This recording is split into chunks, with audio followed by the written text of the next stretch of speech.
अच्छा ये बताइए, क्या अकबर महान था या महानता थोप दी गई? सर अकबर महान थे। कैसे? बिल्कुल परास्त हुए हेमू को मार कर वो गाजी की उपाधि ले रहा है। चित्तौड़ को जीतने के बाद वो 30,000 राजपूतों के सिरों की मीनार खड़ी कर दे रहा है। उसके हरम में 3,000 से भी ज़्यादा महिलाएं हैं और उसमें से सबसे कम उम्र की जो उसकी पत्नी है 14 से 15 साल की है ना। और भी बहुत सारी चीज़ें हैं। तो महान कैसे हो? महानता थोप तो नहीं दी गई है।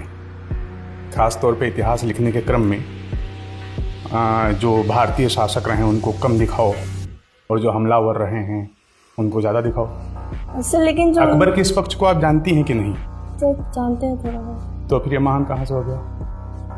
मतलब वही इतिहास पढ़ा है जो एनसीईआरटी लिखा रही है। अभी हाल ही में एक रिट दायर हुई जिसमें लिखा गया था कि औरंगजेब ने मंदिरों का निर्माण कराया, मंदिरों को सुरक्षा दी, लेकिन जब रिट दायर करके पूछा गया कि इसका स्रोत क्या है तो एनसीईआरटी नहीं बता पाई।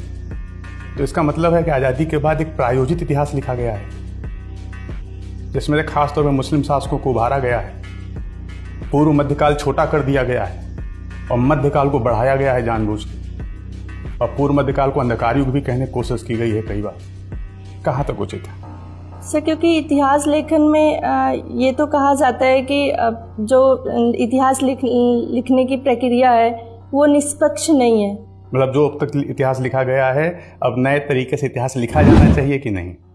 जी बिल्कुल सर, क्योंकि समय समय पर चीजें नई नई पता चलती रहती हैं तो उसके बेसिस पर। Very good.